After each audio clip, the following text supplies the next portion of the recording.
Laurie, do you want to come up and speak?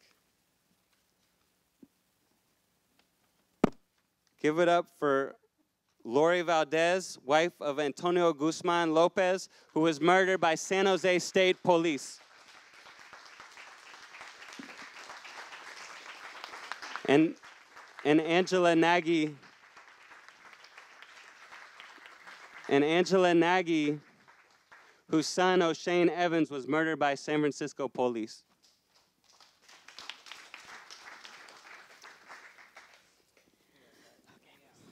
Hi, everybody. Thank you for inviting me and wanting to hear our story. And it is really important because on February 21st of 2014, my family's life was totally changed forever. I feel like we've been sentenced to a lifetime sentence of pure grief for the rest of our lives. Antonio, he was undocumented. The story is, because it's 14 months already. We still don't have answers what really happened that day.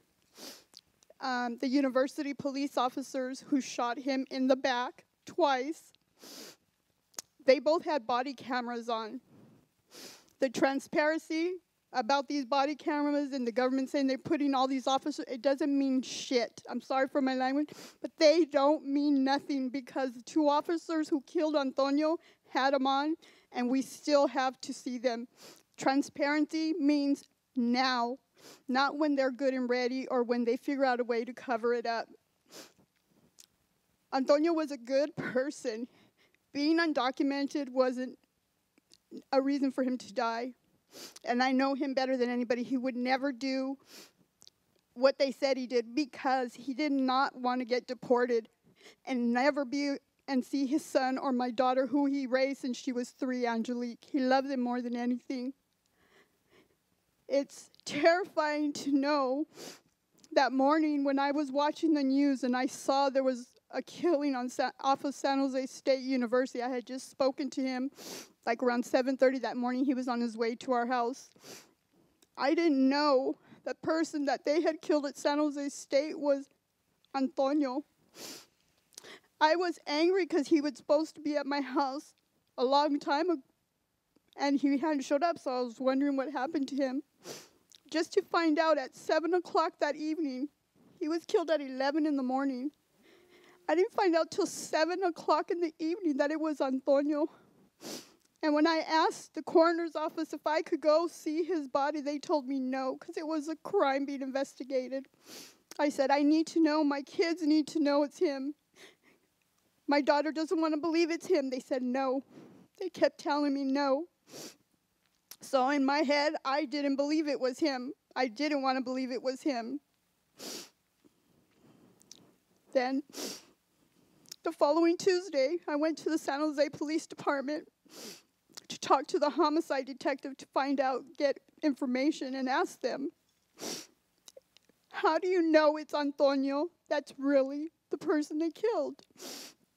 They said, we got confirmation from his fingerprints. That's who it is. I says, well, there's video cameras. Where's the videos? How come they're not showing them? He says, it's being investigated. I said, okay, so when are we going to get it? He says, when our investigation's over, the district attorney will do it, and you'll get to see the videos or whatever. Because I asked, well, how long did it take for them to get help to save Antonio? This was before I found out that he was shot right through the heart from the lady at the mortuary house. He never died upon arriving at the hospital. He died right there. He fell face first on the floor in the middle of the street. His last minutes of his life, he was sitting on a neighbor's. He was off the campus. He was sitting on the lawn eating his lunch. He saw the cops roll up in their SUV, and I know Antonio because he was always harassed by them. He got up. He says, I'm going to get out of here before these cops start messing with me, and walked away. Neither one of the officers spoke Spanish, so I don't know how in the hell they said that they told him to stop or do whatever. They said he had a knife in his hand or a blade that they saw him with on campus, that somebody said that. Two witnesses came forward and told me they never saw Antonio with a knife in his hand. They don't know where they got that from. If he had something, it had to have been in his backpack because he was a collector of things. He saw some, he picked it up. So it was a saw blade. But Antonio had just got up to eat, and from the two different witnesses, which I knew in my heart he would never do that, but when I spoke to these two witnesses from different angles, they don't even know each other. One was facing him, the other one was a side view. They both said the exact same thing as to what happened. And they both told me that Antonio fell flat on his face first and he was bleeding. And the cops just looked at him and then they put him in handcuffs after he was dead. It hurts me. My daughter is haunted by this. She cannot go 1 week without having dreams of her papi coming to her at school, looking at her, smiling at her, where she's at a gravesite crying. We don't even have a grave here for him, so it's really hard because his body was sent back to Nayarit, where he was from. The memorial where we keep putting it up, they keep taking it down because they don't want to be reminded of a life that was stolen wrongfully because he was undocumented. My son Josiah, he was only 4. He's 5 now. He's here somewhere. My son Josiah cannot sleep with the light off no more. His dad used to laugh because since he was little, he would always go in the dark, go to sleep, no problem. He was not afraid of the dark. But since this happened, he cannot sleep in the dark. Every time he sees a cop, he cringes. He has this fear, both my kids. And it hurts me because they don't need to be afraid of people who are supposed to protect and serve. My son has asked me, Mom, I just wish the cops could kill me so I could see my daddy. I just want to die, go to my real home with my dad. He doesn't understand death. This is what my child has been sentenced to, of a life of not knowing why he doesn't have his dad. He's been made fun of at school already by little kids, saying he's weird because he's the only one that doesn't have a dad, when these kids don't even know his dad was killed. He's not weird. He's hurting. He's going to get angry. He has emotions. But then the system will just say he's a bad kid, and they're going to make him bad, and they're going to try to make him a product of their system so they could put him in juvenile hall and lock him up and put him in prison later. They're not going to have that with me. That's why I need asking everybody, be out there in the streets. Talk about it. Don't be afraid. If you see a cop harassing somebody and you don't know that person, love yourself, love humanity enough to stop and make sure that that person comes out of that situation alive. It doesn't take much. Remember, these cops, they're public servants.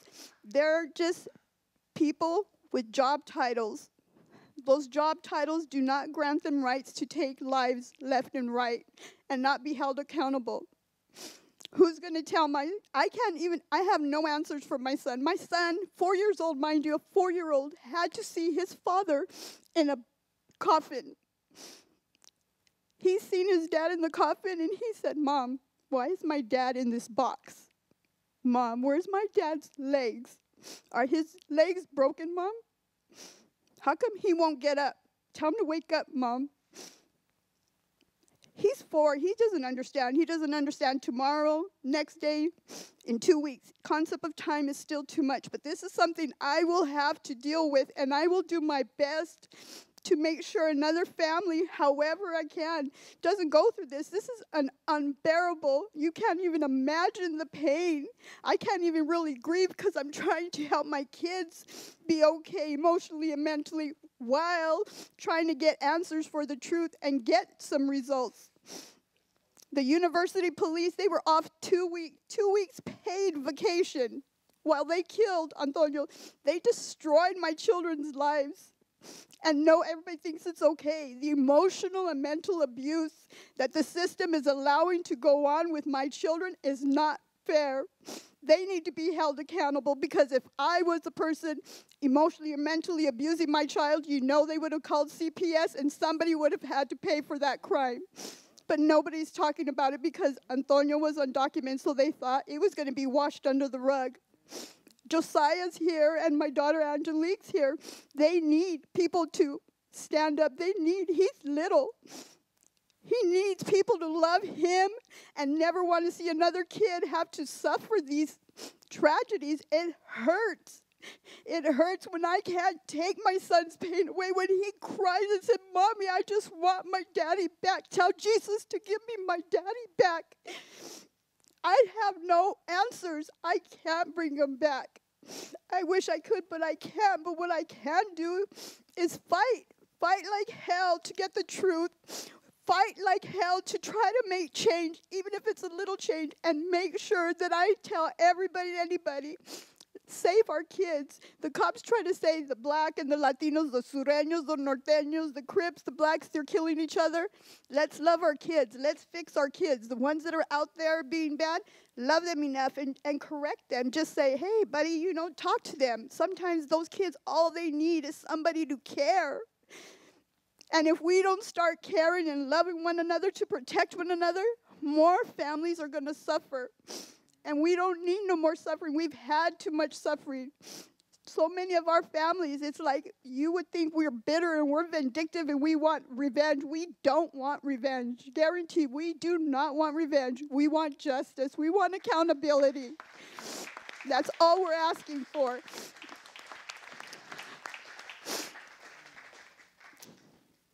So there's a board over there of Antonio. That picture over there was taken 3 weeks before Antonio was killed. This is the longest my kids have ever gone without seeing their papi. It hurts me because I sometimes want to believe that he's somewhere on vacation and I'm going to yell at him when he walks in the door, but it's not happening, It's hard. I wish, in order for people to understand, I wish we could do the trading places where I could get some of the leaders, community leaders, to walk in my shoes, to feel my pain, to see what I see in my children's eyes. Maybe then they'll understand and do something about it. But as long as our leaders are allowing the permissive policing and our people, our communities are doing nothing to stand up and allowing it, they're going to continue. The permissive policing causes resentment. Resentment brings hostility and violence. We need to stop it.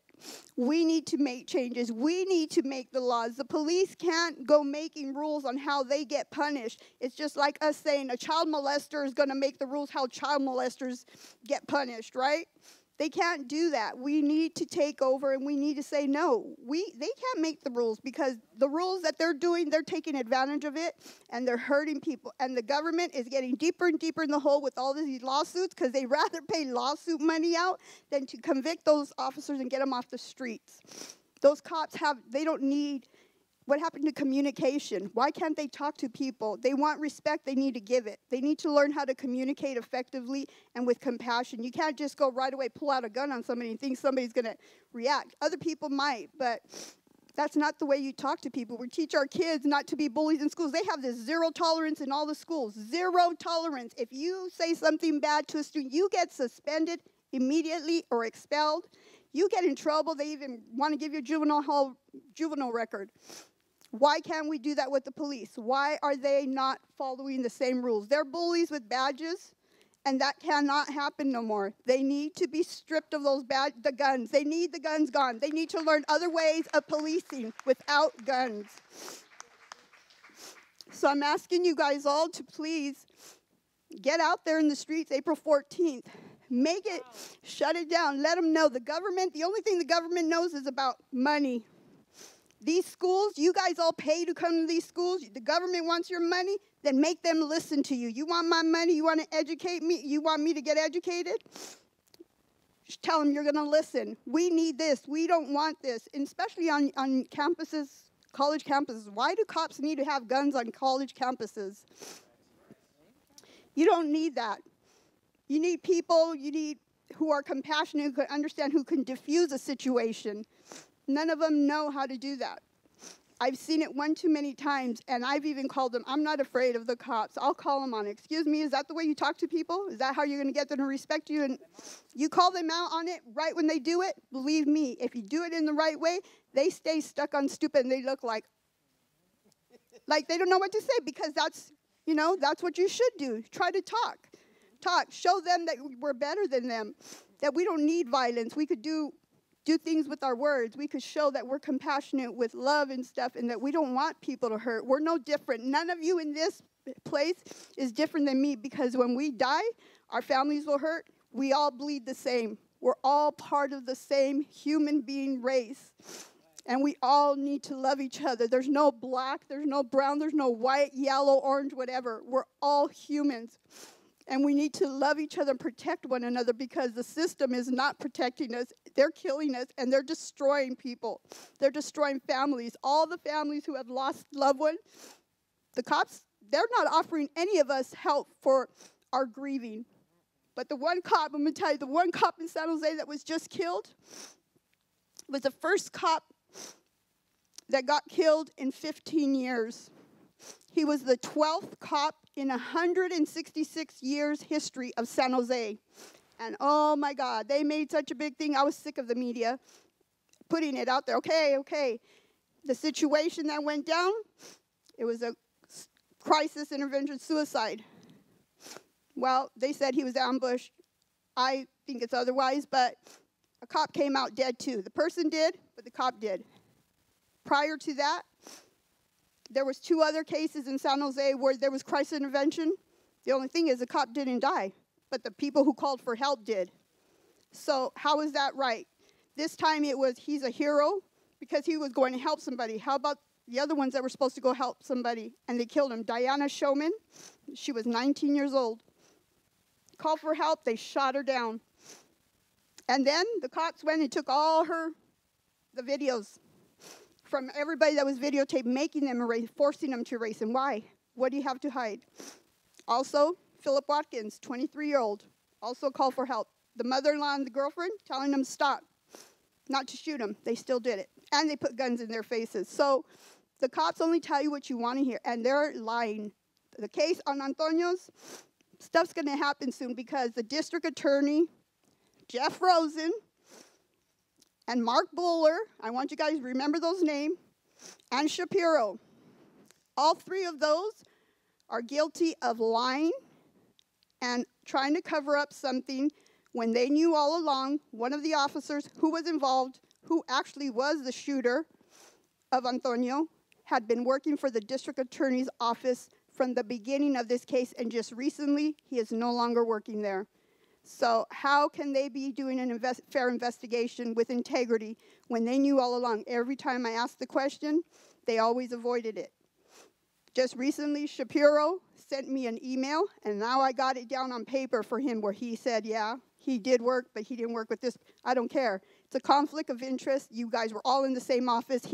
None of them should have been working on it, but they didn't. They didn't want me to know. But the police auditor and one of the reporters both told me, something's not right with this case. Keep it in the media. The squeaky wheel will get heard. Now, for the police auditor to tell me that, you know it's wrong. So please get out there, April 14th. Push, push, push. Let your voices be heard. April 14th, shut it down, April 14th.